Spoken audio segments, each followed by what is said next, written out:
Yes people, done with your break. आप लोगों का ब्रेक हो गया। ब्रेक के बाद आपका वापस से स्वागत है। तो ब्रेक से पहले हम टैक्स रेट पढ़ रहे थे और टैक्स रेट हमने किस किस का पढ़ा। तो in case of the individual HUF AOP BOI artificial juridical person, उनके केस में हमने केस टैक्स रेट पढ़ा। जनरल टैक्स रेट की बात कर रहे हैं तो in case of individual HUF AOP BOI artificial juridical person, यहां पे up to 2,50,000 there is no tax और I can call it basic exemption. 2,50,000 to 5,00,000 5%, 5,00,000 to 10,00,000 like that is 20%, more than 10,00,000 30%. Senior citizen resident individual age 60 years or more in previous year up to 3,00,000 there is no tax. 3,00,000 to 5,00,000 5%, 5,00,000 to 10,00,000 20%, more than 10,00,000 30%. अब एक चीज समझना है यहाँ पे, super senior citizen के case में up to 5,00,000 तक कोई भी टैक्स नहीं है। 5,00,000 टू 10,00,000 20%, मोर देन 10,00,000 30%। यहां पे सरचार्ज की हम बात कर रहे थे। तो सरचार्ज में मैंने क्या बताया आपको कि अगर टोटल इनकम है that is net taxable income आपका अप टू 5,00,000 है, सॉरी अप टू 50,00,000 है, then there is no surcharge at all. Up to 50,00,000 there is no surcharge at all.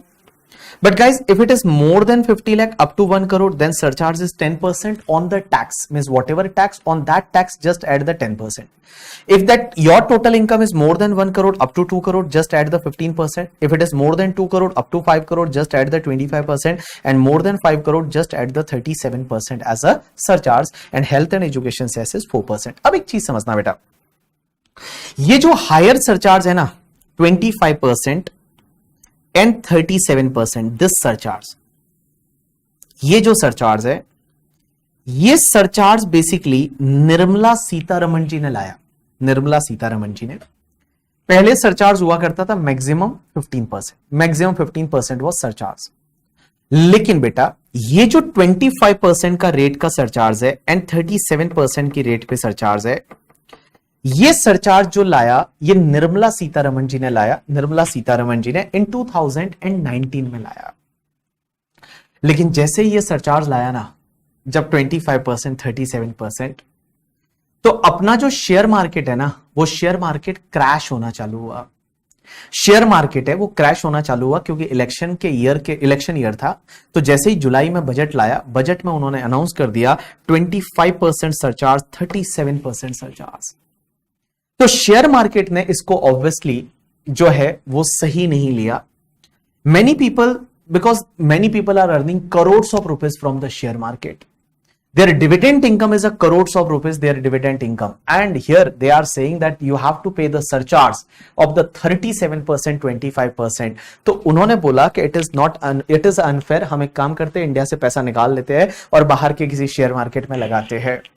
Because 25% 37% surcharge obviously बहुत ज्यादा सरचार्ज है। क्योंकि आप सोचेंगे, आप एक बात समझिए, आप लोग, आपकी टैक्स रेट मान लो 30% है, higher tax rate is 30%, so 30% is tax rate plus if I add the surcharge of 37%, so plus 37% it comes to the 41.1%, and if I add the 4% of the health and education cess, effective tax rate जो है वो effective tax rate will be 42.744%. So 42.744% means 43% tax is very high tax ना। So क्या हुआ कि जो share market है वो शेयर मार्केट ने इसको थोड़ा अच्छे से नहीं लिया। जैसे ये निर्मला सीतारमण जी ने बजट में डाला, उसके बाद में शेयर मार्केट है वो धड़ाम से, सेंसेक्स है वो 2-3 हजार पॉइंट नीचे आ गया। 2-3 हजार पॉइंट जब प्रणव नीचे आया शेयर मार्केट, तो निर्मला सीतारमण जी को समझ में आया कि कुछ गड़बड़ हो गया है। तो निर्मला सीतारमण जी ने क्या किया पता है? निर्मला सीतारमण जी ने एक लॉ में अमेंडमेंट किया। और अमेंडमेंट कैसे किया वो मैं आपको बता दूं। लॉ में अमेंडमेंट किया निर्मला सीतारमण जी ने, और निर्मला सीतारमण जी ने एक प्रोविजन डाला कि भैया अगर आपका शेयर मार्केट से लॉन्ग टर्म कैपिटल गेन होता है, long term capital gain under section 112A। अब ये long term capital gain under section 112A क्या होता है, मैं आपको पहले ये बता दूं। Long term capital gain under section 112A क्या होता है कि अगर आपका लॉन्ग टर्म कैपिटल गेन है ऑन द इक्विटी शेयर या इक्विटी ओरिएंटेड म्यूचुअल फंड की यूनिट्स या यूनिट्स ऑफ बिजनेस ट्रस्ट, और अगर आपने एसटीटी पे किया है, तो मैं बता दूं ये लॉन्ग टर्म कैपिटल गेन है ना, ये टैक्सेबल होता है only at the rate 10% in excess of 1 lakh rupees. तो in excess of 1 lakh rupees it is taxable at the rate 10%, mean 10% है वो टैक्स रेट है करके, ठीक है, टैक्स रेट है। अब एक बात समझना, एक और होता है short term capital gain 111A। ये short term capital gain 111A है, ये आपका टैक्सेबल होता है 15% की रेट से। उसके बाद जो डिविडेंड की इनकम होती है, वो डिविडेंड की इनकम आपकी टैक्सेबल होती है as per normal tax rate. भाई जो आपका नॉर्मल टैक्स रेट है वो नॉर्मल टैक्स रेट से टैक्सेबल हो जाता है। अब एक बात समझना, शेयर मार्केट से नॉर्मली 3 टाइप की इनकम हो सकती है। मींस आपने शेयर्स बेचे और लॉन्ग टर्म कैपिटल गेन हुआ तो ये इनकम हो सकती है, शॉर्ट टर्म हुआ तो ये हो सकती है, और आपको डिविडेंड मिल सकता है। तो निर्मला सीतारमण जी ने क्या किया, शेयर मार्केट वाले लोगों को थोड़ा खुश करने के लिए, जो बिग बिग इन्वेस्टर है करके, ठीक है, उनको थोड़ा खुश करने के लिए उन्होंने बोला कि चलिए ये जो 25% वाला जो सरचार्ज है एंड 37% वाला सरचार्ज है, ये मैं नहीं लूंगी अगर आपकी इनकम ये 3 सोर्स से है। Means your income is basically from the long term capital gain under section 112A, और short term capital gain 111A, और डिविडेंड है कितना भी अमाउंट हो करके। मैं 25% 37% सरचार्ज है वो मैं इस टैक्स पे नहीं लूंगी। मींस जो भी टैक्स आएगा उस टैक्स पे आपका मैक्सिमम सरचार्ज जो है, वो मैक्सिमम सरचार्ज उन्होंने बोला 15%। मैक्सिमम सरचार्ज है वो 15% रहेगा। मींस यहां पे आपका 25% एंड गाइस 37% सरचार्ज नहीं रहेगा।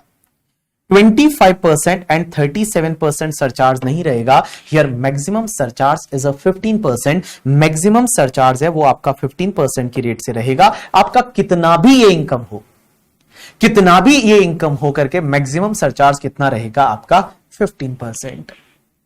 अब एक चीज समझना, इस साल बाय द फाइनेंस बिल 2022 जब निर्मला सीतारमण जी लेके आई तो उन्होंने एक और बेनिफिट दिया, एक और बेनिफिट दिया, और उन्होंने यहां पे बोला कि अगर आपका कोई दूसरा लॉन्ग टर्म कैपिटल गेन होता है जो कि सेक्शन 112 में टैक्सेबल होता है, और लॉन्ग टर्म कैपिटल गेन जो 112 में टैक्सेबल होता है उस पे आपकी जो टैक्स रेट होती है उस पे 20% टैक्स रेट है। इस पे भी इन्होंने इस बार से बेनिफिट दिया बाय फाइनेंस एक्ट 2022 से। यहां पे फाइनेंस एक्ट 2022 से इन्होंने लॉन्ग टर्म कैपिटल गेन जो 112 वाला होता है, normal long term capital gain है जो कि आपका 20% की रेट से टैक्सेबल होता है, उस पे भी बोला कि आपका मैक्सिमम सरचार्ज है वो आपका 15% रहेगा। तो अब मैं आपको यह बोल सकता हूं कि 4 तरह की जो इनकम है, 4 तरह की इनकम कौन कौन सी। एक तो आपका long term capital gain 112A वाला जो कि शेयर मार्केट में होता है। दूसरा तुम्हारा short term capital gain 111A वाला जो शेयर मार्केट से होता है। तीसरा डिविडेंड का इनकम, और चौथा आपका लॉन्ग टर्म कैपिटल गेन 112। ये 4 इनकम ऐसी है जिसपे कितना भी इनकम हो आपको ये सरचार्ज 25% 37% है वो आपको हिट नहीं करेगा। ये 25% 37% सरचार्ज आपको हिट नहीं करेगा। मींस यहां पे मैक्सिमम सरचार्ज जो टैक्स पे आएगा वो कितना आएगा, 15% आएगा। 15% से ज्यादा आपको सरचार्ज हिट नहीं करेगा। Means maximum surcharge can be 15% only. अब एक चीज समझना, मैं आपको एक एग्जांपल सिखाने वाला हूं और उस एग्जांपल पे आप ध्यान देना। मैंने बोला 4 तरह की इनकम, कौन सी, लॉन्ग टर्म कैपिटल गेन 112 है, शॉर्ट टर्म कैपिटल गेन 111 है, डिविडेंड का इनकम और normal long term capital gain. ये normal long term capital gain कौन सा होता है, कोई भी लॉन्ग टर्म कैपिटल गेन, जैसे आपने प्रॉपर्टी बेची, मैंने मान लो प्रॉपर्टी बेच दी, मैंने जो प्रॉपर्टी बेच दी, तो मैंने जब प्रॉपर्टी बेचा तो प्रॉपर्टी के केस में जो मेरा इनकम है वो लॉन्ग टर्म कैपिटल गेन 20% से जाता है, तो उस पे भी जो सरचार्ज है मैक्सिमम सरचार्ज 15% लग सकता है बेटा। 25% 37% सरचार्ज नहीं लगेगा। मैक्सिमम 15% सरचार्ज आ सकता है, कभी भी 25% 37% सरचार्ज है वो नहीं आएगा। अब एक और चीज समझना, वीरेंद्र बोल रहा है कि फ्यूचर ऑप्शन भी इसमें जाता है। Answer is no. Future option में जो भी आप डेरिवेटिव्स में ट्रेड करते हो वो आपका बिजनेस का इनकम होता है। डेरिवेटिव्स है वो डेरिवेटिव्स इसमें नहीं जाता, वो बिजनेस का इनकम होता है, नॉर्मल बिजनेस होता है करके, ठीक है। नॉर्मल बिजनेस होता है, बिजनेस का इनकम में जाता है डेरिवेटिव। जो फ्यूचर ऑप्शन है अपन पढ़ेंगे सेट ऑफ कैरी फॉरवर्ड में वगैरह, बीजीबीपी में पढ़ेंगे। फ्यूचर ऑप्शन है वो आपका कहां जाता है, फ्यूचर ऑप्शन वाला जो पार्ट है वो आपके बिजनेस में जाता है। अब एक चीज समझना, आपका थोड़ा ध्यान इधर होना चाहिए अभी, बिकॉज नेक्स्ट 5 मिनट्स में एक कॉन्सेप्ट जो मैं आपको सिखाने वाला हूं, अगर आपको एक बार में समझ में आ गया इसका मतलब आप समझ लिए, और अगर आपको ये समझ में नहीं आया तो ये लास्ट तक आपको समझ में नहीं आएगा। तो I just need your 100% attention for next 5 minute. आप सिर्फ 5 मिनट दे दीजिए, ये कॉन्सेप्ट आपके दिमाग में ऐसा फिट बैठ जाएगा कि आपको कभी भूल नहीं पाओगे। बट सिर्फ 5 मिनट मुझे दे दीजिए। चलिए, आपका ध्यान पूरा इधर होना चाहिए और मैं आपको सिखाने वाला हूं यहां पे। All people pay attention. तो मैं यहां पे एक टेबल बना दूं और उस टेबल के हिसाब से बताऊंगा। तो जैसे मान लो एक बंदा है जिसका नाम है मिस्टर बीबी, मैं मेरी बात कर रहा हूं, मेरे को कुछ इनकम हुई, मैं यहां पे ले रहा हूं केसेस 1 2 3 4 केसेस बताऊंगा। उसके बाद मेरा कैपिटल गेन 112 वाला लॉन्ग टर्म कैपिटल गेन या 112A वाला या 111A वाला कितना है, एंड डिविडेंड इनकम है वो कितना है। इसको मैं बोल देता हूं एक बार के लिए स्पेशल इनकम, क्योंकि इन इनकम पे जो टैक्स आएगा उस पे मैक्सिमम सरचार्ज 15% हो सकता है, उससे ज्यादा नहीं हो सकता। उसके बाद मेरी अदर इनकम कितनी है और इन दोनों को टोटल करूंगा तो मेरी आ जाएगी टोटल इनकम। इन दोनों को टोटल करूंगा तो मेरी आ जाएगी टोटल इनकम। अब मैं आपको बताऊंगा कि सरचार्ज कितना लगेगा। Surcharge on tax on capital gain and dividend, means जो भी आपका डिविडेंड और कैपिटल गेन पे टैक्स आएगा उस पे सरचार्ज कितना लगेगा। और दूसरा मैं सिखाऊंगा सरचार्ज ऑन बैलेंस टैक्स, जो बैलेंस टैक्स आएगा उस पे आपका सरचार्ज कितना आएगा। तो चलिए, आपका ध्यान थोड़ी देर के लिए इधर होना चाहिए।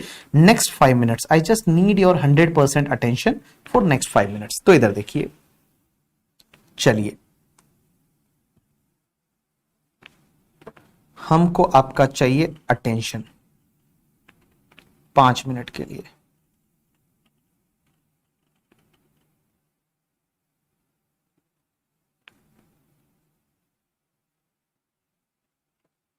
और आप खुद ही आंसर करेंगे, बहुत ही इजी है, आप खुद आंसर करेंगे। इधर देखिए, आप खुद ही आराम से आंसर करेंगे। चलिए इधर देखिए, सबसे पहले केस नंबर 1, जैसे फॉर एन एग्जांपल कोई पर्सन है मिस्टर बीबी और मैं मेरी बात कर रहा हूं। मेरे केस में हुआ क्या कि मेरे केस में मान लो मेरा capital gain and dividend 20 lakh है और मेरी अदर इनकम है वो भी 25 लाख है। अदर इनकम 25 लाख है। तो मेरी टोटल इनकम हो गई कितनी, 45 लाख। और मेरी जब टोटल इनकम 45 लाख है तो सरचार्ज नहीं आएगा। आंसर इज नो, सरचार्ज नहीं आएगा। तो यहां पे कोई भी सरचार्ज नहीं आएगा because my total income is only 45 lakh. Surcharge is applicable only if your total income is more than 50 lakh, then only surcharge is applicable, otherwise surcharge not applicable.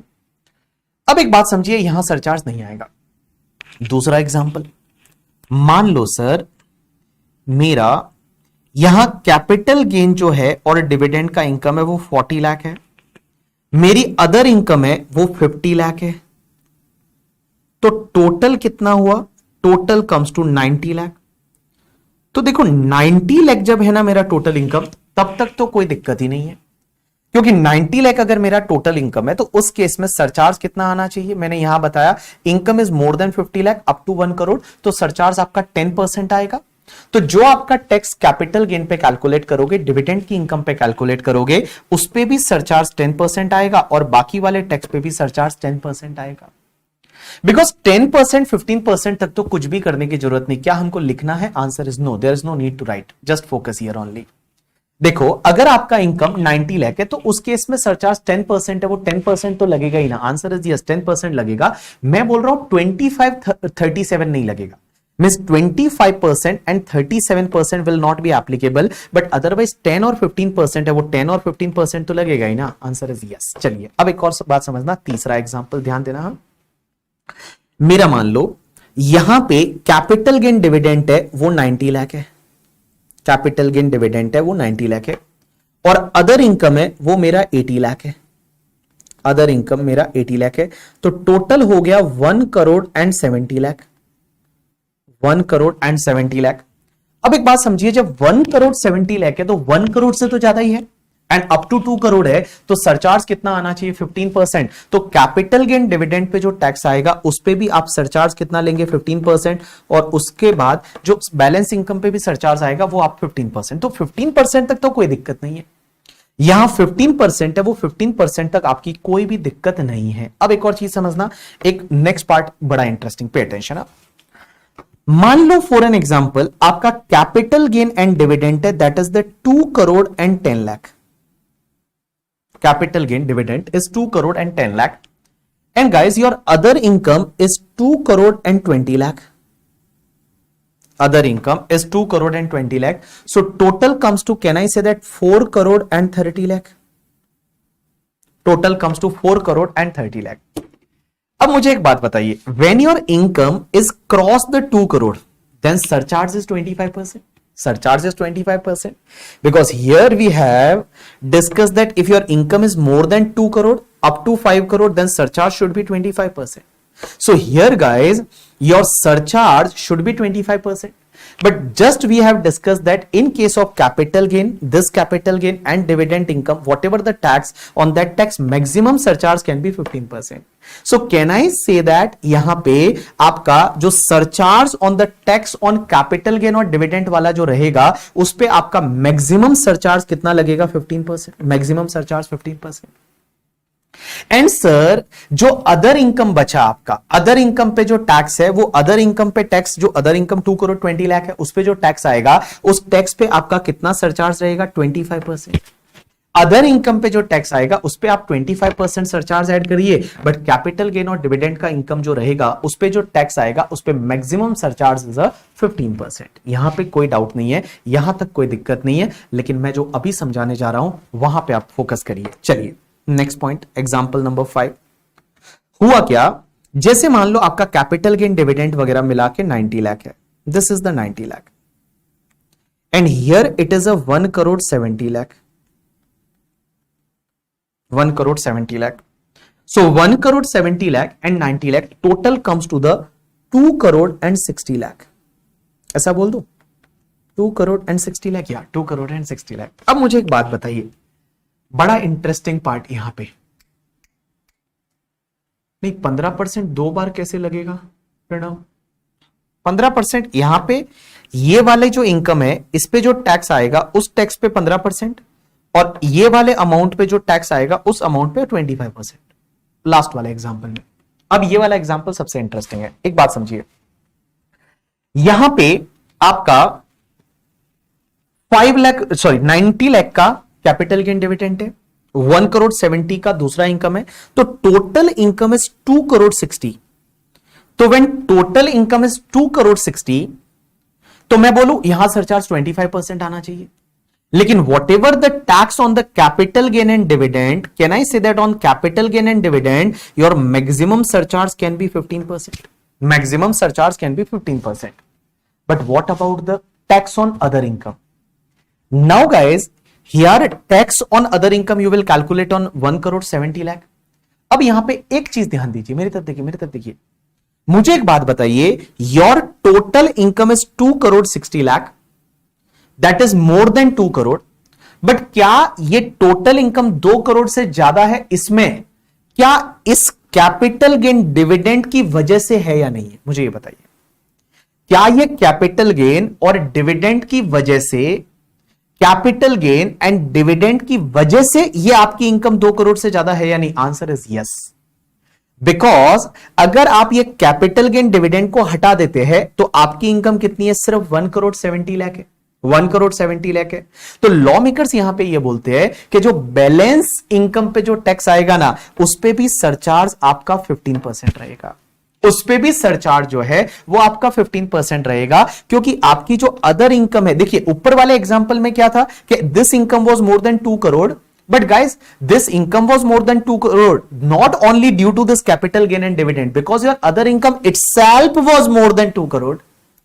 भाई तुम्हारा जो अदर इनकम है वो अदर इनकम अपने आप में 2 करोड़ से ज्यादा था, जो तुम्हारा अदर इनकम है वो अदर इनकम अपने आप में 2 करोड़ से ज्यादा था। यहां पे अदर इनकम अपने आप में 2 करोड़ से ज्यादा नहीं है, तो इस इनकम पे जो भी आपका टैक्स आएगा उस टैक्स पे आप सरचार्ज कितना लेंगे? मैक्सिमम 15%, मींस यहां पे भी आपका 15% आएगा। Hope so you understood my point, you understood? We will take certain more example, don't worry about that. तो यहां पे आप कितना लेंगे, इस पे भी 15%, मींस ये जो इनकम पे टैक्स आएगा उस पे भी 15%। अब एक और चीज समझना, एक और एग्जांपल लेता हूं, समझने की कोशिश करना। हाँ देखिए, जैसे फॉर एन एग्जांपल हुआ क्या, एग्जांपल नंबर 6, आपका ये जो इनकम है वो 3 करोड़ है, 3 करोड़ है, capital gain dividend is 3 crore, लेकिन other income is only 40 lakh rupees,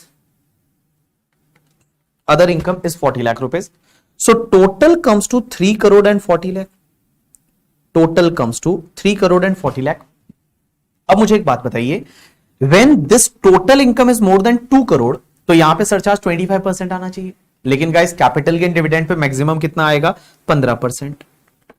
अब मुझे एक बात बताइए, अब मुझे एक बात बताइए, इधर देखिए, इधर देखिए, इधर देखिए, इधर देखिए, इधर देखिए, मेरी तरफ देखिए, मेरी तरफ देखिए, मेरी तरफ देखिए, यहां पे सर अदर इनकम जो है उस पे जो टैक्स आएगा, अदर इनकम पे जो टैक्स आएगा, बैलेंस इनकम पे जो टैक्स आएगा, उस पे सरचार्ज कितना ले, क्या उस पे सरचार्ज है हम ले ही नहीं, क्या इस 40 लाख पे जो टैक्स आएगा उस पे सरचार्ज लगेगा ही नहीं? राइट आंसर इज सरचार्ज लगेगा। कितना लगेगा भाई, 15% सरचार्ज तो लगेगा ही लगेगा ना, 15% सरचार्ज तो लगेगा ही लगेगा ना, because guys your surcharge depends on your total income ना, your total income is more than 1 crore, here your total income is more than 1 crore ना, टोटल इनकम 1 करोड़ से ज्यादा है, 15% सरचार्ज तो लगेगा ही लगेगा। आपको सिर्फ ये चेक करना है कि 25% लगेगा या नहीं लगेगा। मीन्स यार पूजा, एक बात समझ, यहां पे आपका जो टोटल इनकम है, total income means all income की total minus deduction, that is itself is more than 1 crore. तो जब ये 1 करोड़ से ज्यादा है, तो 1 करोड़ से ज्यादा है तो 15% सरचार्ज तो लगेगा ही लगेगा।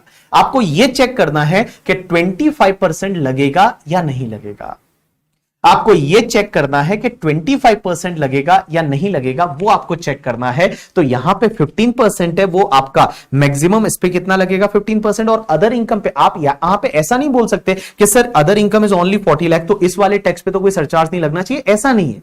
लॉ मेकर्स बोलते हैं 15% तो लगेगा ही लगेगा, हितेश 15% तो लगेगा ही लगेगा। यहां पे आपको यह देखना है कि 25%, 37% लगेगा या नहीं लगेगा, that you have to check. Means 25% या 37% है, वो लगेगा या नहीं लगेगा, वो आपको चेक करना पड़ेगा। बट बेटा 15% है, वो 15% तो आपका लगेगा ही लगेगा। यू गॉट माई पॉइंट और नॉट? यस। अब एक और चीज समझना आप लोग, इधर देखिए बेटा, पॉइंट नंबर 7, यहां पे आप ध्यान देना, और पॉइंट नंबर 7 आपको इजीली समझेगा। जैसे मान लो फॉर एन एग्जाम्पल, आपका कैपिटल गेन का और डिविडेंड का इनकम है 1 करोड़, अदर इनकम जो है वो आपका मान लो 7 करोड़ है, तो टोटल हो गया आपका 8 करोड़, टोटल इनकम 8 करोड़ हो गया। अब एक बात समझना आप लोग, इधर देखना आदित्य, आदित्य इधर देखना, Shikha no, Shikha no, not possible. Means 15% तो लगेगा ही लगेगा, ठीक है। चलिए अब एक चीज समझना, इधर देखना, इधर देखना, इधर देखना, total income is more than 50 lakh, then 10% लगेगा ना, अप टू 1 करोड़ है तो 10% लगेगा, 1 करोड़ से ज्यादा है तो 15% लगेगा। देखो 15% तक तो कोई दिक्कत ही नहीं है, 25, 37 लगेगा या नहीं लगेगा वो चेक करना है। तो देखिए बेटा, यहां पे आपको देखना है टोटल इनकम कितना है, 8 करोड़ है, तो टोटल इनकम जब 8 करोड़ है तो आपका सरचार्ज तो 37% लगना चाहिए। लेकिन एक बात बताओ, आपका कैपिटल गेन और डिविडेंड वाला इनकम है, उस पे जो टैक्स आएगा उस पे मैक्सिमम सरचार्ज कितना लगेगा, 15%। अब एक बात समझिए, आपका जो अदर इनकम है वो अपने आप में 7 करोड़ है, तो क्या अदर इनकम अपने आप में मोर देन 5 करोड़ है या मोर देन 2 करोड़ है या नहीं? Answer is yes. Other income जो है वो अपने आप में 2 करोड़ से भी ज्यादा है, 5 करोड़ से भी ज्यादा है। तो मैं बोलूं अदर इनकम पे, इस पे जो टैक्स आएगा उस पे सरचार्ज कितना लगेगा, 37%। उस पे जो टैक्स आएगा उस टैक्स पे आपका सरचार्ज कितना लगेगा, 37%। लेकिन एक चीज समझना, अब एक और एग्जांपल, एग्जांपल नंबर 8, इधर देखना, इधर देखना, इधर देखना, इधर देखना, एग्जांपल नंबर 8। एग्जांपल नंबर 8 में मान लो आपका ये कैपिटल गेन डिविडेंड का इनकम है वो आपका 6 करोड़ रुपीस है, कैपिटल गेन डिविडेंड का 6 करोड़ है, और आपका अदर इनकम है वो for an example other income है वो आपका 4 करोड़ 70 लाख रुपीस है। तो टोटल कितना हुआ आपका, 10 करोड़, या मैं एक काम करता हूं उसको 60 लाख कर देता हूं, इतना बड़ा अमाउंट ना करके इसको 60 लाख कर लेता हूं। तो इसको मैं 60 लाख कर देता हूं एंड 4 करोड़ 70 लाख, तो टोटल आपका कितना हो जाएगा 5 करोड़ एंड 30 लाख। अब एक बात बताइए, आपका जो डिविडेंड है और कैपिटल गेन है वो आपका कितना है 60 लाख है, तो 60 लाख पे जो भी टैक्स आएगा, अब आपका यहां पे देखोगे तो टोटल तो आपका 5 करोड़ से ज्यादा है, टोटल 5 करोड़ से ज्यादा है, टोटल है वो 5 करोड़ से ज्यादा है, तो यहां 37% आना चाहिए। लेकिन कैपिटल गेन और डिविडेंड पे जो भी टैक्स आएगा उस पे मैक्सिमम सरचार्ज आपका कितना आएगा 15% आएगा, तो यहां पे आप 15% लेंगे। और गाइस अब एक बात बताइए, ये जो आपकी ये तो 5 करोड़ से ज्यादा है तो 37% आना चाहिए। आपको ये देखना है क्या other income itself is more than 5 crore और not, answer is no. other income is not more than 5 crore, here other income is not more than 5 crore, other income is less than 5 crore करके, ठीक है। तो यहां पे मैं एक बात बताऊं, अदर इनकम जो है, ये एक बात बताइए, ये टोटल इनकम 5 करोड़ को क्रॉस कर रहा है, इसमें किसकी वजह है, ये कैपिटल गेन डिविडेंड की वजह से है। तो कैपिटल गेन डिविडेंड की वजह है, तो यहां पे पूजा आपका अदर इनकम पे जो टैक्स आएगा उस पे सरचार्ज आपका 25% रहेगा। अदर इनकम पे जो टैक्स आएगा उस पे सरचार्ज 25% रहेगा, क्योंकि ये अपने आप में 5 करोड़ से ज्यादा थोड़ी है। अदर इनकम अपने आप में अगर 5 करोड़ से ज्यादा होती तो उस केस में आप यहां पे 37% लेते, बट ये 5 करोड़ से ज्यादा नहीं है, बट मोर देन 2 करोड़ है, तो ऑब्वियसली यहां पे 25% सरचार्ज आएगा on the tax on other income. You got my point और नॉट? यस। अब एक और चीज समझना, आप बोलोगे यहां पे श्रेष्ठ बोल रहा है कि सर ये 60 लाख है तो इस पे क्यों 10% नहीं ले रहे? अरे भाई बाबू एक बात बता, तेरे को हमेशा टोटल इनकम देखना है ना, टोटल इनकम तो 1 करोड़ से ज्यादा है ना श्रेष्ठ। देख 15% तो लगेगा ही लगेगा, आंख बंद करके चल। अगर 1 करोड़ से ज्यादा है total income is all type of income, if this total income is more than 1 crore तो 15% तो लगेगा ही ना लगेगा। तुझे ये देखना है 25% या 37% लगेगा या नहीं लगेगा। अब एक बात बता, 15% तो यहां लगेगा ही लगेगा, तो यहां पे कैपिटल गेन और इस पे अब लगना तो कितना चाहिए, दोनों पे मिला के 37 लगना चाहिए था, बट यहां पे कैपिटल गेन डिविडेंड पे कितना लगेगा 15।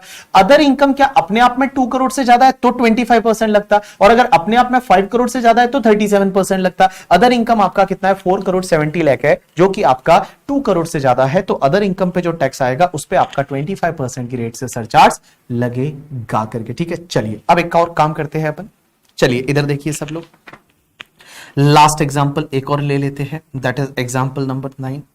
मान लो स्पेशल इनकम है वो सिर्फ 50 लाख है, एंड गाइस अदर इनकम जो है वो अदर इनकम कितना लूं मैं? शिखा अदर इनकम कितना लूं? तू जो बोलेगी वैसा लूंगा, तू बता दे अदर इनकम कितना लूं। तूने बोला स्पेशल इनकम 50 लाख ले लीजिए, अदर इनकम कितना लूं? हाँ मतलब पहले है ना, पहले आपको टोटल इनकम देखना है, टोटल इनकम आपको देखना है और उस पर सरचार्ज कितना है वो देखना है। तो 15% तक तो कोई दिक्कत ही नहीं है, 25 और 37 लगेगा नहीं लगेगा वो आपको चेक करना है। शिखा तू बता, चल 9 में मैंने ले लिया आपका डिविडेंड और ये स्पेशल इनकम है वो 50 लाख का है, और अदर इनकम में 5 करोड़ से ज्यादा ले लू, चल ले ले 5 करोड़ से ज्यादा, तो ये मैंने 6 करोड़ ले लिया, तो 6 करोड़ 50 लाख आ गया। अब एक बात बता, अदर इनकम जो है, अदर इनकम क्या टोटल इनकम जो है वो आपका 1 करोड़ से ज्यादा है। एक बात बता, ये जो है ये आपका 1 करोड़ से ज्यादा है तो 15% सरचार्ज तो आएगा ही आएगा, 15% तक तो चेक ही नहीं करना। तो और इस पे आपका जो टैक्स आएगा इस पे सरचार्ज कितना रहेगा 15%। अब आपको ये देखना है कि भैया 37% 25% आएगा या नहीं। Other income is more than 5 crore, answer is yes. तो अदर इनकम पे जो टैक्स आएगा उस पे आपका 37% की रेट से सरचार्ज आ जाएगा।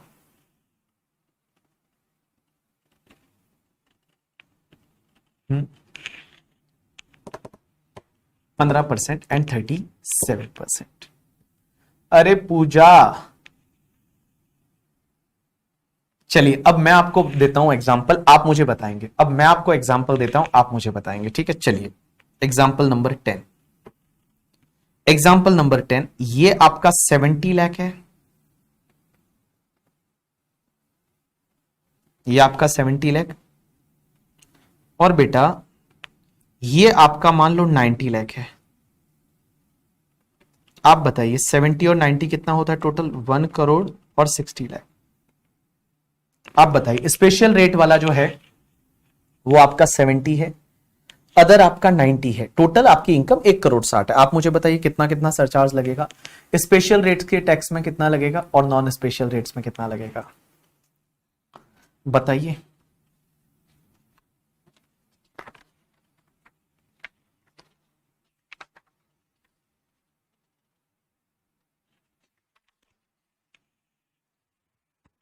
Right answer is at both place 15-15%।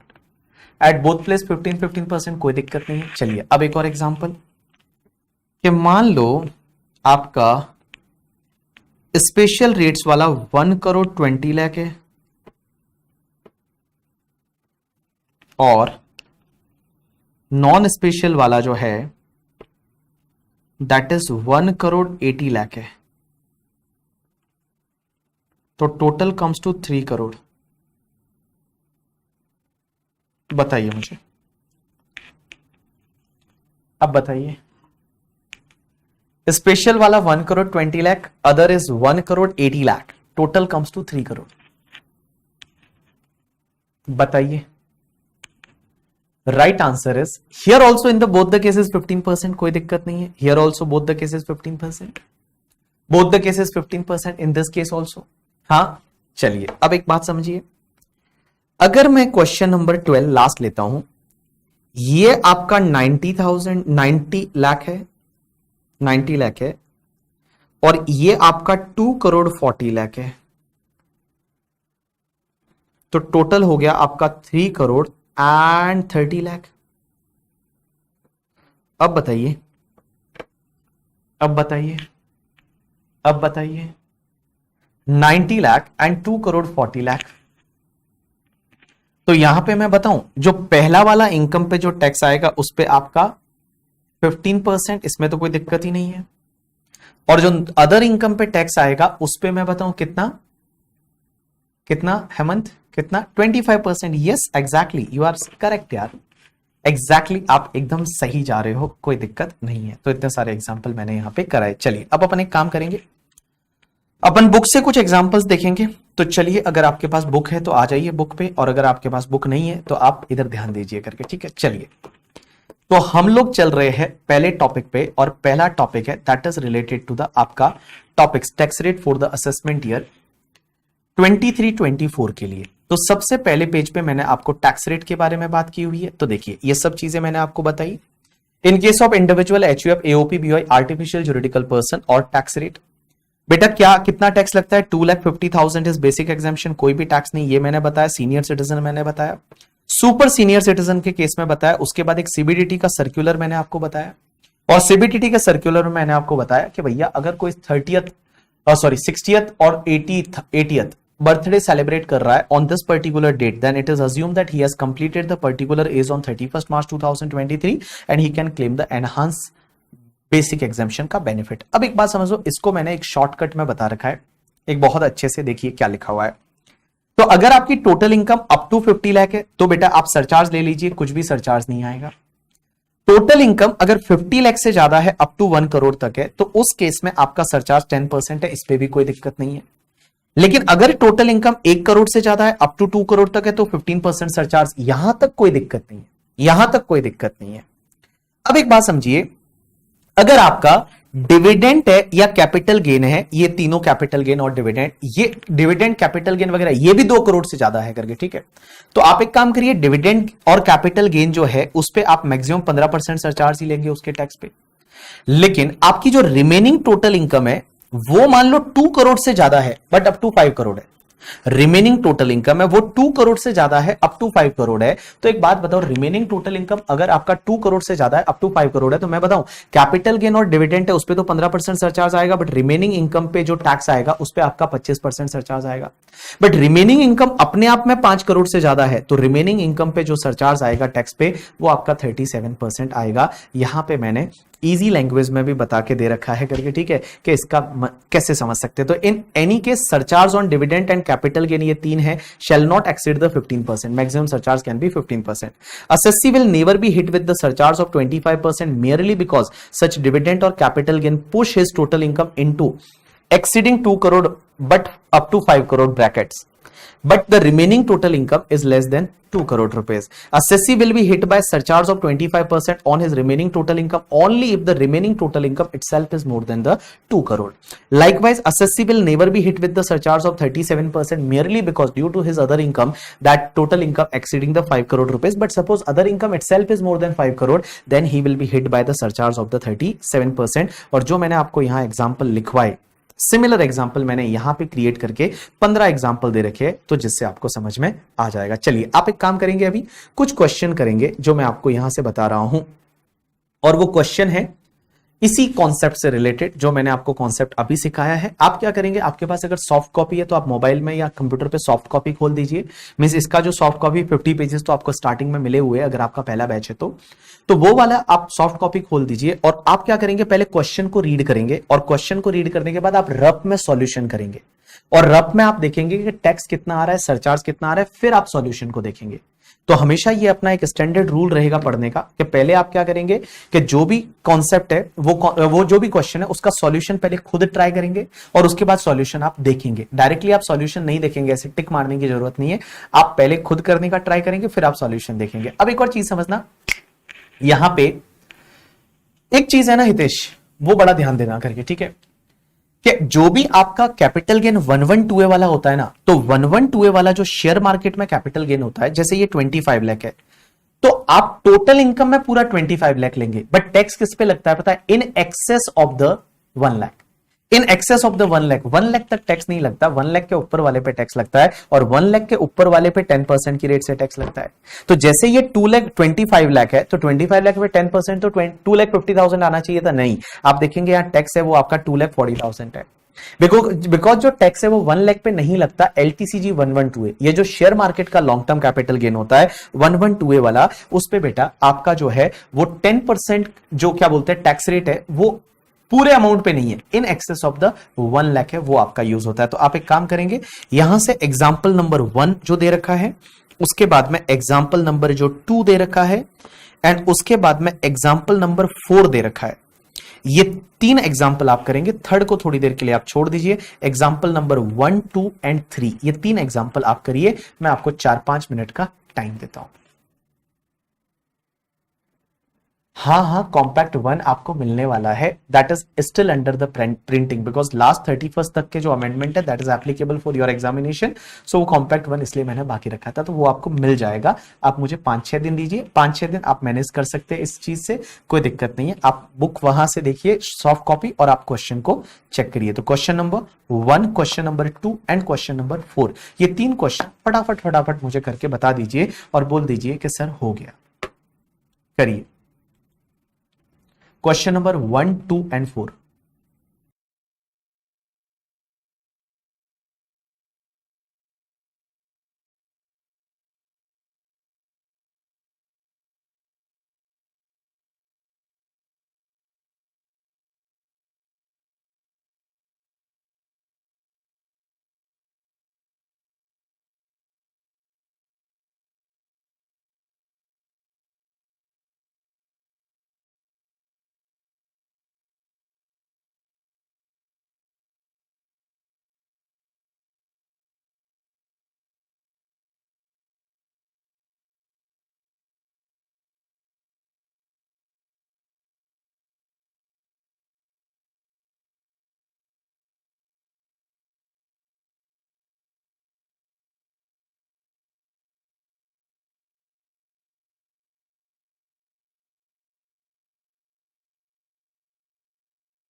Yes people, done done done done done done. Question number, अब एक बात समझना, क्वेश्चन नंबर 3 जो है, ये क्वेश्चन मैंने बनाया है, अभी तक ऐसा कोई क्वेश्चन आईसीआई ने दिया नहीं है, बट अगर ऐसा क्वेश्चन आता है तो कैसे करना है, तो ये क्वेश्चन हैंडमेड है, क्वेश्चन नंबर 3। अब एक बात समझना, क्वेश्चन नंबर 3 क्या बोलता है, कॉम्पैक्ट में ऐसे, उर्वी एक बात बताना वापस, तो एग्जाम्पल 2 में कंफ्यूज हो गई। एग्जाम्पल 2 में ये बोलती है कि अदर इनकम जो है उस पे 15% सरचार्ज क्यों लिया, अदर इनकम तो ओनली जो है उस पे 1 करोड़ है तो उस पे तो 10% आना चाहिए। ना ना बाबू, ऐसा नहीं ना बेटा, ऐसा कैसे। एक बात बता, तुझे टोटल इनकम देखना है, तो टोटल इनकम है वो तो अपने आप में 1 करोड़ से ज्यादा है ना, तो 1 करोड़ से ज्यादा है तो 15% तो आएगा ही आएगा सरचार्ज। ओ बेटा, ओ बेटा जी, देखो आपका 1, अगर ये 1 करोड़ से ज्यादा है तो आपका 15% तो आएगा ही आएगा। 25 37 है या नहीं वो आपको देखना है।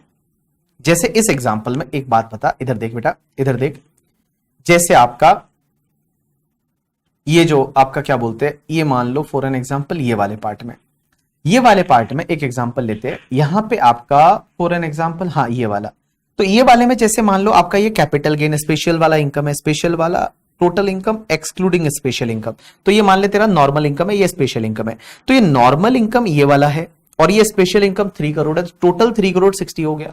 तो 3 करोड़ 60 हो गया, तो कैपिटल गेन पे अब आपको 15% तो लगेगा ही लगेगा, तो कैपिटल गेन और उस पे 15% और बाकी वाले पे भी 15% आएगा, अदर वाला जो है उस पे भी 15% आएगा, 15% तो आएगा ही आएगा ना यार। चलिए अब एक चीज समझिए, आपका ये हो गया, तो क्वेश्चन नंबर 3 पे चलते हैं। 3 एक हैंडमेड क्वेश्चन है और ये क्वेश्चन क्या बोलता है, देखिए, mister BB is a resident, age 31 years, गलत लिखा मेरा, 33 हो गया यार, ठीक है 31 year. His income detail for the previous year 22-23 are as follows, income की डिटेल दे रखी है। कैपिटल गेन 112 वाला जो है वो आपका 2 लाख है, कैपिटल गेन 111 वाला है वो आपका 4 लाख है, और डिविडेंड का इनकम यहां पे है 13 लाख, और अदर इनकम है 3 करोड़ 34 लाख। अब एक बात समझिए, सबसे पहले आपको बोला है टैक्स लायबिलिटी कैलकुलेट करना है, ये इंडिविजुअल है, तो एक बात समझिए, सबसे पहले अगर मैं टैक्स निकालने जाता हूं तो एलटीसीजी जो 112A वाला है वो 2 लाख है, टैक्स कितने पे लगेगा, सिर्फ 1 लाख पे, तो 10,000 आ जाएगा, इसमें कोई दिक्कत नहीं है। अब एक बात समझिए, एसटीसीजी 111 वाला 4 लाख है, इस पे 15% की रेट से टैक्स कितना आ जाएगा, 60,000। डिविडेंड का इनकम तो नॉर्मल टैक्स रेट से टैक्सेबल होता है ना, डिविडेंड का इनकम है वो तो नॉर्मल टैक्स रेट से टैक्सेबल होता है, तो यहां पे डिविडेंड 13 लाख है और अदर इनकम 3 करोड़ 34 लाख है, तो ये टोटल मिला के आपका 3 करोड़ और 47 लाख हो गया। तो 3 करोड़ 47 लाख पे आपने टैक्स कौन सी रेट से निकाला, नॉर्मल टैक्स रेट से निकाला, स्लैब रेट से निकाला, तो ये स्लैब रेट से टैक्स आ गया। अब एक बात समझिए, ये आपका टोटल टैक्स आ गया, लेकिन एक चीज समझना, यहां पे आपको सरचार्ज है वो कैसे लगेगा, तो बड़ा सिंपल है, देखो सरचार्ज जो है वो कैपिटल गेन वाला जो इनकम है, कैपिटल गेन वाला जो टैक्स आया, ये 2 टैक्स, इस पे सरचार्ज कितना लगेगा, मैक्सिमम 15%। अब यहां पे ये तो आपका 3 करोड़ 53 लाख है टोटल इनकम, तो 1 करोड़ से ज्यादा है, तो भी बेटा यहां पे 2 करोड़ से ज्यादा है, तो भी कैपिटल गेन डिविडेंड पे मैक्सिमम सरचार्ज कितना आएगा, 15%। तो ये जो तुम्हारा 10,000 एंड 60,000 है, इस पे तो आपका कितना आया, 10,500, 15% लिया, 15% आपने कैसे लिया, यहां पे 70,000 मल्टीप्लाई बाय 15%।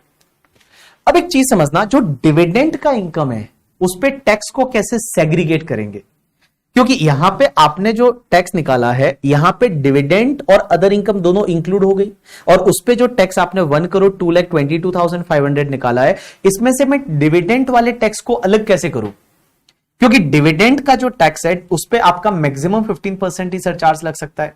तो मैं क्या करूंगा, यहां पे प्रोपोर्शनेट बेसिस पे टैक्स है वो डिविडेंड का ले लूंगा। प्रोपोर्शनेट बेसिस कैसे लूंगा, क्या देखिए, मेरा 1 करोड़ 2,22,500 का टैक्स है जो कि 3 करोड़ 47 लाख पे है, तो आपका 13 लाख का प्रोपोर्शनेट टैक्स कितना आ गया, 13 लाख का आपका प्रोपोर्शनेट टैक्स कितना आ गया। तो मुझे एक बात बताइए, यहां पे आपका टैक्स ऑन डिविडेंड मैंने नीचे दे रखा है, आपका 1 करोड़ 2,22,500 ये वाला जो टैक्स है वो 3 करोड़ 47 लाख पे है, और मल्टीप्लाई बाय डिविडेंड का इनकम कितना है 13 लाख, तो ये 3,82,976 आपका डिविडेंड पे टैक्स आ गया प्रोपोर्शनेटली। तो जो डिविडेंड पे टैक्स आया दैट इज द 3,82,976, इस पे मैक्सिमम सरचार्ज कितना 15% लगेगा। तो इस पे ये 15% मैंने ले लिया 57,446। अब एक बात बताइए, मेरी बैलेंस इनकम कितनी बची, बैलेंस टैक्स कितना बचा। तो बैलेंस टैक्स में एक बात बताओ, मेरी बैलेंस टोटल इनकम कितनी है। तो अगर मैं ये 347 है total income, net taxable income balance, इसमें से मैं डिविडेंड को हटा देता हूं, तो डिविडेंड को हटाता हूं तो ये अपने आप में 334 हो जाएगा।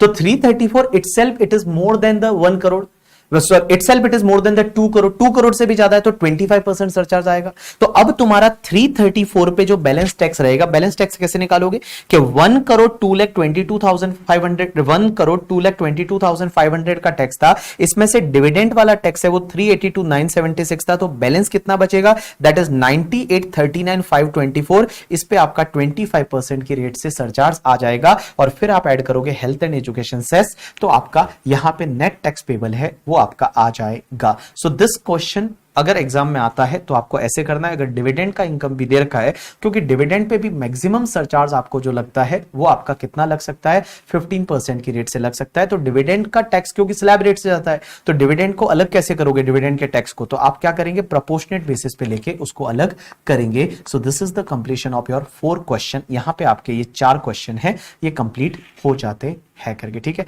एक बार आपको चाहिए तो चौथा क्वेश्चन एक बार वापस देख लीजिए, मुझे 1 मिनट का टाइम दीजिए, उसके बाद अपन कंटिन्यू करते हैं अगले कॉन्सेप्ट के साथ।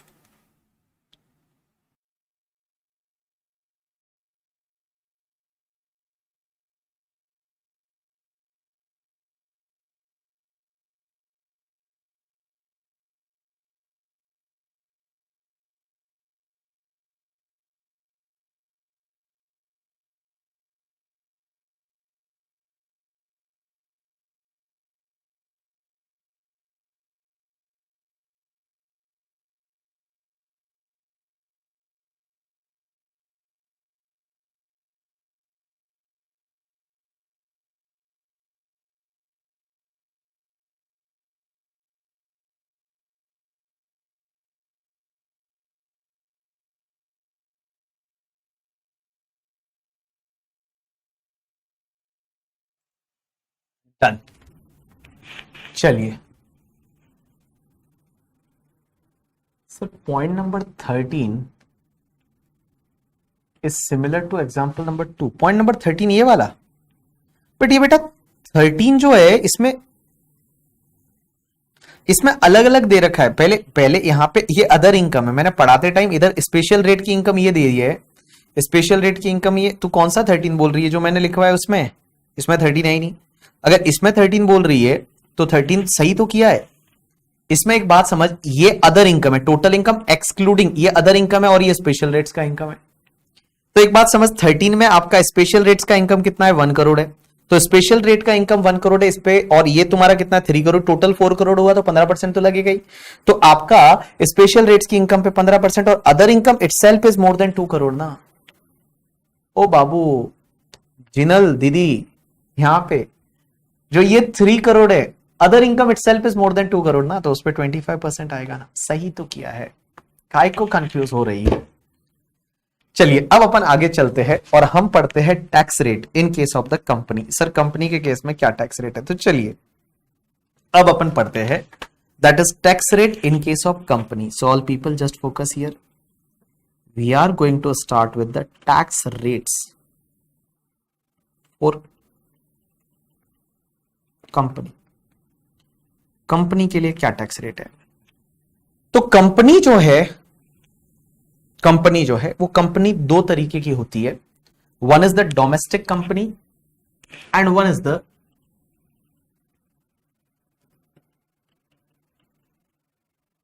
निखिल बोल रहा है कि अगर मान लो टोटल इनकम 2 करोड़ ही होता, अप टू 2 करोड़ होता, तो डिविडेंड को नहीं बाइफरकेट करने की जरूरत ही नहीं है। अगर टोटल इनकम 2 करोड़ है तो 15% सरचार्ज ले लो, खत्म हो गई बात, कुछ करने की जरूरत ही नहीं है। चलिए tax rate for a company, company के लिए टैक्स रेट क्या है, तो देखिए कंपनी में 2 तरीके की कंपनी, एक होती है आपकी डोमेस्टिक कंपनी और एक होती है आपकी फॉरेन कंपनी।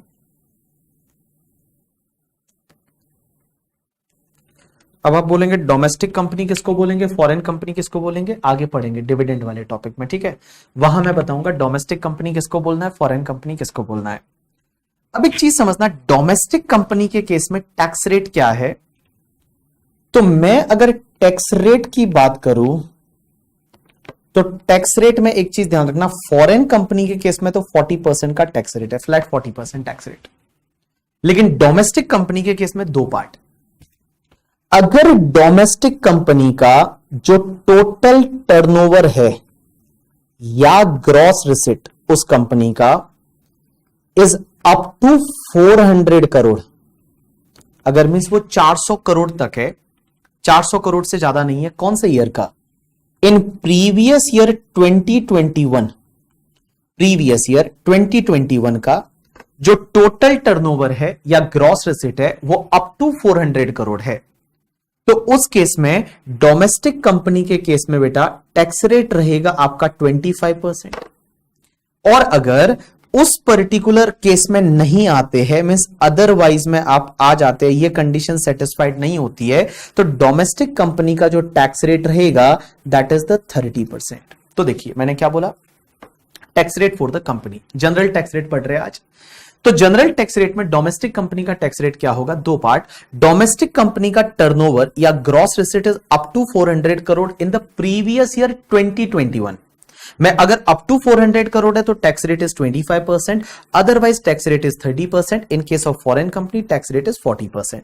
फॉरेन कंपनी के केस में टैक्स रेट है वो आपका 40% है। अब एक चीज समझना है, यहां पे क्वेश्चन यहां पे ये आता है कि सर एक बात बताइए, डोमेस्टिक कंपनी के केस में ये लोग बोल रहे हैं कि भैया डोमेस्टिक कंपनी के केस में आपको ये देखना पड़ेगा कि टर्नओवर प्रीवियस ईयर 2021 का अप टू 400 करोड़ है, तो उस पर्टिकुलर केस में टैक्स रेट 25% है। वाई 2021? टर्नओवर 2021 का रेफरेंस क्यों दे रहे हैं ये लोग? आपको टर्नओवर के लिए अगर बोलना भी था तो आप इस ईयर का बोलते भाई, आप इस ईयर का बोलते टर्नओवर कि चलिए अपन कौन से ईयर के लिए टैक्स निकाल रहे हैं, हम टैक्स निकाल रहे हैं प्रीवियस ईयर 22-23 के लिए। तो मेरा क्वेश्चन आप सब लोगों से यह है कि लॉ मेकर्स ने ऐसा क्यों बोला, यहां पे रेफर जो किया वो प्रीवियस ईयर आपका 2021 के टर्नओवर से रेफर क्यों किया है, कोई मुझे बता सकता है? Anyone? Can anyone explain that why they have referred the turnover of 2021? कि 2021 का टर्नओवर है, वो 2021 का turnover is up to 400 crore, तो आपको इस साल में 25% का टैक्स रेट, अदरवाइज आपका 30% का tax rate. So can anyone explain me that why they have mention about why they have given the reference of the previous year 2021 turnover? इस साल का बोल देते यार, प्रीवियस ईयर 2022-23 का बोलते। Why they refer the previous year 2021 turnover? Can anyone tell me why? अच्छा, इस साल का बोलता है एंड में पता चलेगा, तो अपन तो रिटर्न फाइल करेंगे तब टैक्स तो भरना है ना, तो पता चल जाएगा ना, रिटर्न फाइल करेंगे तब तक तो। चलो लास्ट ईयर का बोल देते, why they are talking about last to last year, why they are talking about last to last year? क्या उस ईयर का टर्नओवर उस डोमेस्टिक कंपनी का अप टू 400 करोड़ है तो 25%, अदरवाइज आपका 30%। Why it is? चलिए, किसी ने बोला है कि कोविड, ड्यू टू कोविड में भी new tax regime came from 2021। कुछ हुआ होगा उस ईयर में specifically, if we advance tax, कोई बोल रहा है कोविड, कोई बोलता है, maximum people mention about Covid, due to Covid.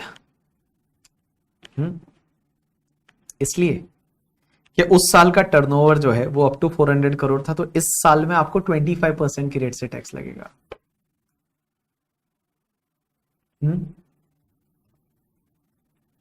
Reason is being, इसका जो रीजन है वो रीजन मैं आपको बता दूं,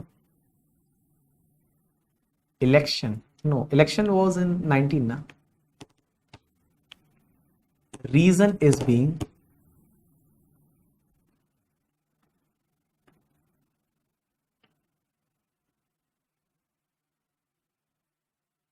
क्या खुशियामा मेंशन द राइट आंसर? मैं बता दूं, चलो एक बात बताऊं, इंडियन जो माइंड है ना, इंडियन माइंड वो चिटिंग कर सकता है, और चिटिंग कर सकते थे अगर उन्होंने प्रीवियस ईयर, अगर उन्होंने करंट ईयर के टर्नओवर की बात की होती। अगर यहां पे उन्होंने बोला होता प्रीवियस ईयर 22-23 का turnover is up to 400 crore, then people may manipulate the turnover. वो प्लानिंग कर सकते थे, वो क्या करते पता है, टर्नओवर बढ़ाते ही नहीं, मतलब टर्नओवर को सेल्स रिटर्न बता देते, समथिंग कर देते, and they can manage the turnover of the current year. Current year का टर्नओवर आप मैनेज कर सकते हैं, इसके लिए उन्होंने इस साल के टर्नओवर का जिक्र नहीं किया। तो सर लास्ट ईयर का टर्नओवर बोल देते कि लास्ट ईयर का टर्नओवर, प्रीवियस ईयर 2021-22 का turnover. Why they are talking about previous year 2021 का टर्नओवर? रीजन इज बीइंग कि गाइस अगर 2021 का टर्नओवर बोलते ना तो भी आप मैनिपुलेट कर सकते थे। कैसे? क्योंकि बजट आया, that budget is on the 1st Feb 2022 and in that previous year can I say that the Feb and March आपके हाथ में था।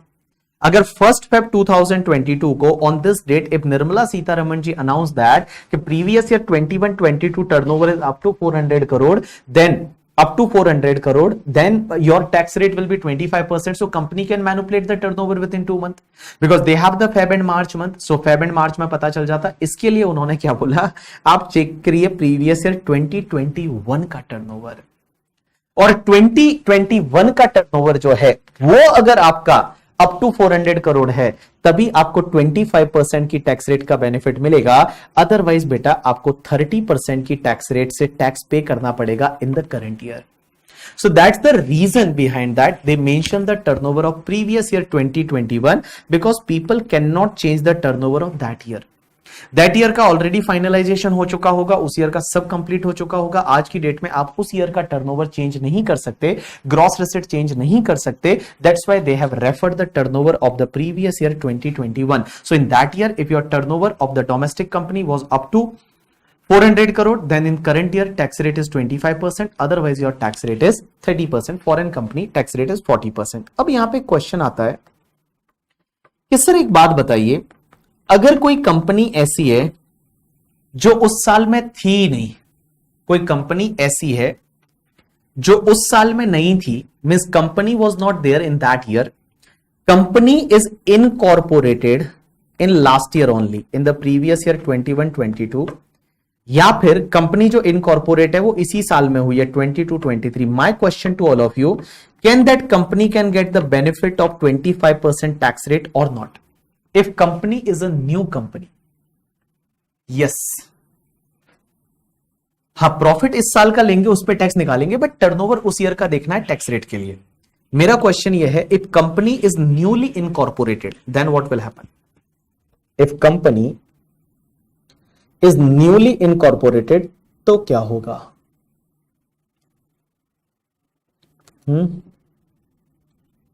बताइए बताइए बताइए।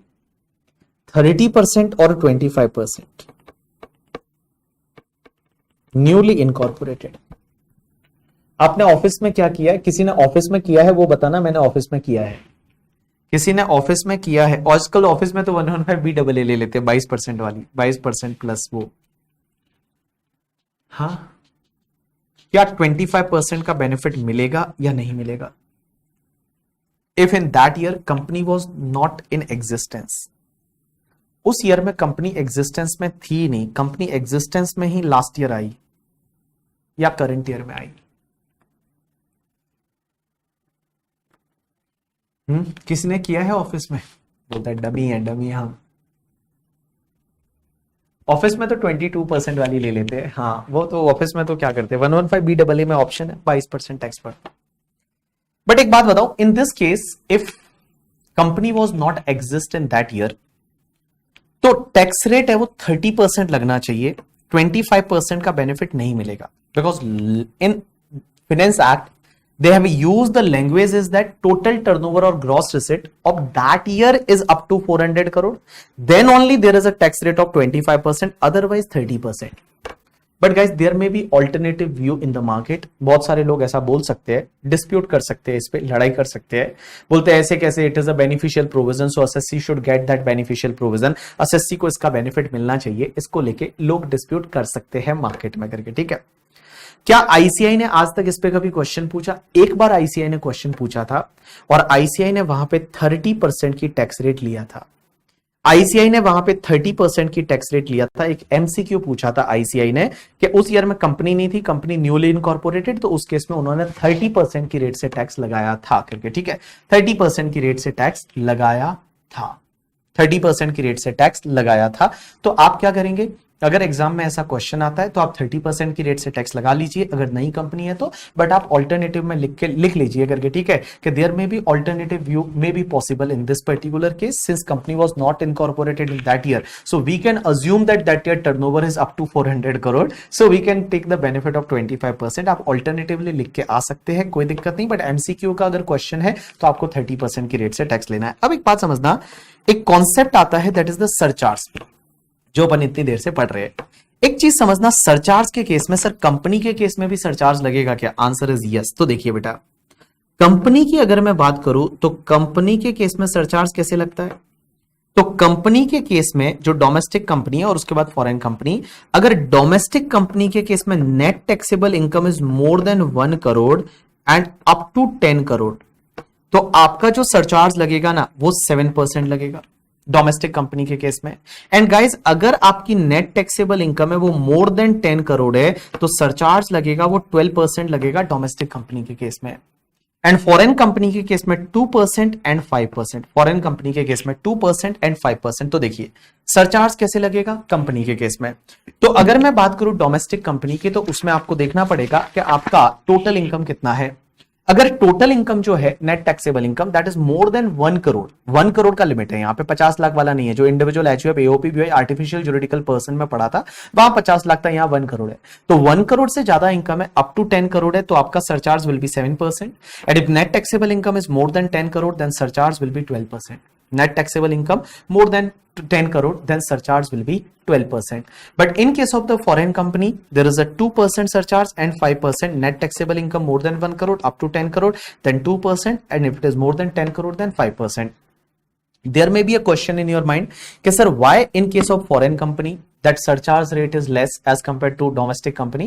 Because guys, foreign company tax rate itself is more than like 30%. Here it is tax rate itself is 40%.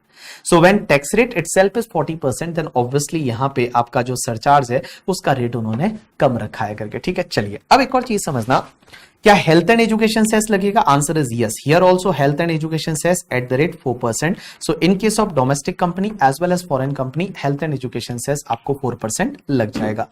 अब एक चीज समझना, नेक्स्ट पार्ट पे चलते हैं। लॉ मेकर्स बोलते हैं कि अगर कोई भी पार्टनरशिप फर्म है या लोकल अथॉरिटी है, पार्टनरशिप फर्म या लोकल अथॉरिटी या limited liability partnership, so partnership firm, local authority, limited liability partnership firm, so firm include LLP as well as local authority. Sir इनके केस में टैक्स कैसे लगेगा? तो इनके केस में बेटा जो टैक्स रेट है ना वो टैक्स रेट फ्लैट 30% है, मींस कोई स्लैब रेट नहीं है। कंपनी के केस में भी कोई स्लैब रेट नहीं था, यहां पे भी कोई स्लैब रेट नहीं है। तो partnership firm, local authority and limited liability partnership, इसके केस में आपका टैक्स रेट है वो आपका 30% लगेगा, that is the flat tax rate of 30%।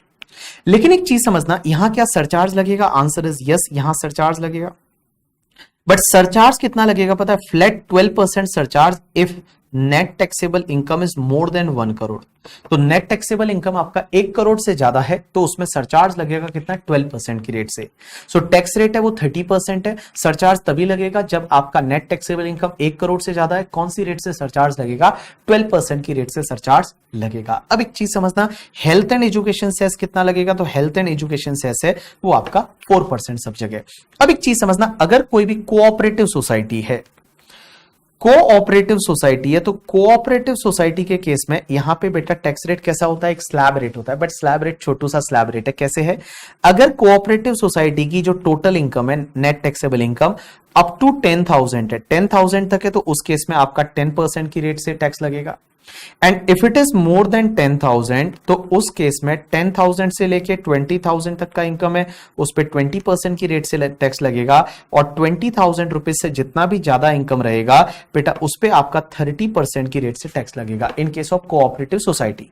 तो कोऑपरेटिव सोसाइटी के केस में क्या होगा, कोऑपरेटिव सोसाइटी के केस में क्या होगा, नेट टैक्सेबल इनकम जो है आपका 10,000 तक है उस पर 10%, 10,000 से 20,000 है उस पर 20%, मोर देन 20,000 है उस पर 30%। अब एक और चीज समझना, क्या यहां पे सरचार्ज लगेगा, आंसर इज यस, यहां पे सरचार्ज लगेगा एट द रेट 12%। जो सरचार्ज है वो 12% लगेगा if net taxable income is more than 1 crore. Means 1 crore से ज्यादा जब नेट टैक्सेबल इनकम है तो उस केस में आपका बेटा यहां पे 12% की रेट से आपको सरचार्ज लग जाएगा। तो मैंने बोला कोऑपरेटिव सोसाइटी के केस में सरचार्ज लगेगा 1 करोड़ से ज्यादा इनकम है तो कौन सी रेट से, 12% की रेट से, और आपका हेल्थ एंड एजुकेशन सेस है वो आपका 4% की रेट से आ जाएगा।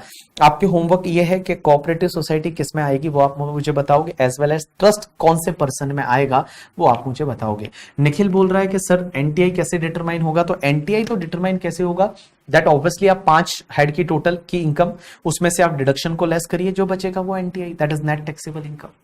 तो एनटीआई कैसे डिटरमाइन होगा, वो तो आप 5 हेड की टोटल करोगे उसमें से डिडक्शन लेस करोगे, जो बचेगा that is called your net taxable income. ऐसे आप एनटीआई डिटरमाइन करेंगे। चलिए अब एक चीज समझना, मेरे को अगर आपको आज कोई भी आके बोलता है, आपको आके अगर कोई भी बोलता है, कोई भी पर्सन अगर आपको आके बोलता है कि अगर वो बिजनेस कर रहा है और उसको कोई एंटिटी बनानी है तो आप क्या सजेस्ट करोगे, बिजनेस करना सबसे सस्ता किसमें है टैक्स वाइज, क्योंकि आज आपने टैक्स रेट पढ़ी है, नॉर्मल टैक्स रेट, ये इंडिविजुअल एचयूएफ एओपी बीओआई पढ़ा आपने सबसे पहले, उसके बाद आपने कंपनी पढ़ा, उसके बाद लोकल अथॉरिटी पार्टनरशिप फर्म पढ़ा, एलएलपी पढ़ा। मुझे एक बात बताइए सबसे सस्ता क्या पड़ता है, अगर किसी की इनकम बहुत होने वाली है, मान लो 5 करोड़ से ज्यादा इनकम है, तो सबसे सस्ता क्या पड़ता है कि भाई ये इसमें बिजनेस कर लो, दैट इज द सस्ता, means which is more beneficial to like to do the business in the company or as a proprietor or a partnership firm। आप क्या सजेस्ट करते हो, हाँ आप क्या सजेस्ट करोगे, what you will suggest. Suppose आपके पेरेंट्स ही बिजनेस करना चाहते हैं तो आप उनको क्या सजेस्ट करोगे।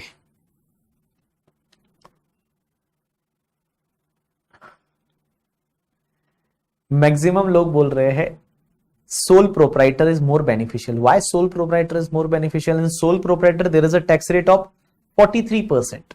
How it is more beneficial? Because tax अगर मैं 5 करोड़ से ज्यादा का इनकम है, 5 करोड़ से ज्यादा का इनकम है, what you will suggest? Sole proprietor is not advisable because your tax rate will be 43%, 42.744%, because highest surcharge लगेगा बिजनेस की इनकम पे। तो आपका 30% plus 37% plus 4%, so it comes to 42.744%। Many people advise that sir go with the company। Many people advise that go with the company because in company tax rate will be either 25%, assume we have not discussed till now special tax rate हमने अभी तक discuss नहीं किया है, 22%, 15%, वो छोड़ दीजिए आप। अगर आप कंपनी में जाते हैं तो आपका इफेक्टिव टैक्स रेट कितना रहेगा, अगर आप 25% लेते हैं तो 25% और income is more than 5 crore तो 7% सरचार्ज लगेगा, plus health and education cess 4%, it's comes to 27.82%। और अगर आप 30% का रेट लेते हैं तो 30% का रेट है प्लस आप 7% प्लस आप 4%, it's comes to the 34%। 34%। Sai Karthi says that we will go with the company because many people will share the risk। Oh, great। 33%, मतलब कंपनी के केस में it's comes to either 28%, so 25 plus 7% plus 4%, it's 28% or 33%। Sanprit says that we will go with the firm। अगर मैं बताऊं ना logically, अगर मेरे से आके कोई बंदा पूछता है कि sir I am having the more than 5 crore income in which constitution I should do the business. Normally I suggest that you should go with the partnership firm. Why partnership firm? Because partnership firm में क्या चीजें है ना, क्या partnership firm में अगर मान लो आपको ऐसा कोई ब्रांड क्रिएट नहीं करना है करके, ठीक है, अगर आपको कोई ऐसा ब्रांड क्रिएट नहीं करना है या ऐसा कोई कंपनी का कॉन्स्टिट्यूशन नहीं चाहिए, then I always suggest either go with the normal partnership firm or limited liability partnership firm, because partnership firm में आपका कितना टैक्स आएगा? पार्टनरशिप फर्म में टैक्स रेट इज 30%, तो 30% plus 12% comes to 33.6%। Highest surcharge मैंने ले लिया बिकॉज इनकम 1 करोड़ से ज्यादा है, आपका 12% surcharge plus 4% health and education cess, so it's comes to the 34.944%। Now आप मुझे ये बोलोगे कि वाई सर यहां पे in case of partnership firm your effective tax rate जो आ रहा है वो इफेक्टिव टैक्स रेट आ रहा है 34.944%, but in case of company it was only 28%, effectively 28%। Why you are suggesting the firm? Reason is being, एक बात समझिए, अगर आपको पैसा विड्रॉ करना है, आपको पैसा यूज करना है अपने फायदे के लिए, अपने लिए यूज करना है, प्रॉपर्टीज वगैरह खरीदनी है, तो आप कंपनी से पैसा निकाल नहीं सकते। कंपनी से पैसा आप एक ही फॉर्म में निकाल सकते हो, that is in the form of dividend, और dividend is taxable in hands of shareholder. Dividend is taxable in hands of shareholder. Dividend है वो टैक्सेबल होता है शेयर होल्डर के हाथ में, पूरा डिविडेंड आपके हाथ में टैक्सेबल हो जाएगा। और जब टैक्सेबल, एक तो कंपनी टैक्स भरेगी अपनी इनकम पे 28%, और वो डिविडेंड अगर देती है तो डिविडेंड वापस शेयर होल्डर के हाथ में टैक्सेबल हो जाता है एज नॉर्मल टैक्स रेट। तो आप समझिए यहां तो डबल टैक्सेशन हो जाएगा, बहुत ज्यादा टैक्स आ जाएगा। तो अगर मैं बात बताऊं, मैं बीबी वर्चुअल की मैं बात करता हूं, तो बीबी वर्चुअल अगर कंपनी है तो कंपनी से मैं पैसा नहीं निकाल सकता, कंपनी से मैं पैसा नहीं निकाल सकता। और पैसा अगर मुझे चाहिए तो मैं कैसे निकालूं पैसा? मान लो मुझे घर खरीदना है, मैं पैसा नहीं निकाल सकता कंपनी से, मैक्सिमम मैं रेम्यूनरेशन के फॉर्म में निकालूंगा, तो remuneration is obviously taxable in my hand, वो तो टैक्सेबल होगा वापस मेरे हाथ में, ठीक है। रेम्यूनरेशन नो डाउट उधर अलाउ भी होगा, बट मेरे हाथ में टैक्सेबल होगा। बट अगर मान लो मुझे ज्यादा पैसा निकालना है तो मैं डिविडेंड के फॉर्म में निकालूंगा, तो डिविडेंड के फॉर्म में जब मैं पैसा निकालूंगा तो dividend is again taxable in my hand. So logically अगर मैं बोलूं, अगर छोटा बिजनेस है, फैमिली बिजनेस है, और आपको लगता है कि आपकी इनकम 5 करोड़ से ज्यादा है, always firm is a more beneficial, because firm में क्या होता है, आप 35% टैक्स भर दो फर्म की इनकम पे, फिर आपका share in profit in hands of partner is totally exempt. मैं जो प्रॉफिट हुआ उसका मैं शेयर जो लूंगा वो मेरे हाथ में टोटली एग्जेम्प्ट है, उस पर कोई भी टैक्स भरने की जरूरत नहीं। आपने 35% एक बार टैक्स भर दिया, उसके बाद जो आपका शेयर इन प्रॉफिट है, that share in profit is totally exempt in hands of the partner. Partner जो है वो पार्टनर के हैंड में आपका शेयर इन प्रॉफिट है वो एग्जेम्प्ट होता है। इसके लिए अगर मैं मेरी बात करूं, अगर मान लो कोई बीबी वर्चुअल है, हमारी इतनी इनकम है नहीं करके गरीब लोगों की, बट मान लो हमारे जैसा कोई बिजनेस है, तो हमारे जैसे केस में हमको कोई ऐसे कंपनी बना के कोई जरूरत है नहीं, हम पार्टनरशिप फर्म में भी कर सकते हैं। So I should advise for the partnership firm, but अगर आपको ऑब्वियसली कुछ ऐसा स्टार्टअप बनाना है वगैरह, तो आपको कंपनी के फॉर्मेशन में जाना चाहिए। अदरवाइज अगर आपके फैमिली बिजनेस है, आपके पेरेंट्स कभी पूछते हैं कि यार क्या करें, किसमें बिजनेस करें, 5 करोड़ से ज्यादा इनकम है वगैरह है, तो उस केस में you can suggest them the partnership firm करके, ठीक है। चलिए, हाँ, and firm is very limited compliance also. Yes, कोई कंप्लायंस ही पार्टनरशिप फर्म में तो कंप्लायंस ही नहीं है। आप सोचिए कोई कंप्लायंस ही नहीं है, पार्टनरशिप फर्म को रजिस्टर्ड करने की जरूरत नहीं है, पार्टनरशिप फर्म को रजिस्टर्ड करने की भी जरूरत नहीं है। पार्टनरशिप फर्म है वो, उसको रजिस्टर्ड कराने की भी जरूरत नहीं है। There is no register, only deed बना दिया आपने, अप्लाई कर दिया पैन कार्ड के लिए, 5 मिनट में पार्टनरशिप फर्म बन जाती है। तो इसके लिए पार्टनरशिप फर्म ऐसे छोटे बिजनेसेस के लिए, and if income is high then we suggest the partnership firm करके, ठीक है। बट ऑब्वियसली आप ऑल्टरनेटिवली कंपनी में के साथ भी जा सकते हो, बट अगर कंपनी में ये है कि आप पैसा विड्रॉ नहीं कर पाओगे, आपको प्रॉफिट निकाल नहीं सकते, आप प्रॉफिट निकालना है तो वो डिविडेंड माना जाएगा और डिविडेंड टैक्सेबल हो जाएगा, तो प्रॉफिट निकाल नहीं सकते। चलिए डन, आज के लिए इतना बहुत है, बाकी कल कंटिन्यू करेंगे। तो आज के लिए इतना बहुत है। आज मैंने टैक्स रेट आपको पढ़ाया और साथ साथ में मैंने आपको ये कॉन्सेप्ट पढ़ाया जिसमें ये 4 तरह की इनकम ऐसी है जिस पे आपको हायर सरचार्ज नहीं लगता है करके, ठीक है। चलिए बाय, टेक केयर। आज के लिए इतना बहुत है, कल कंप्लीट करते हैं इस टॉपिक को और कल नया टॉपिक कल चालू भी कर लेंगे, ठीक है। चलिए बाय, आज के लिए इतना बहुत है।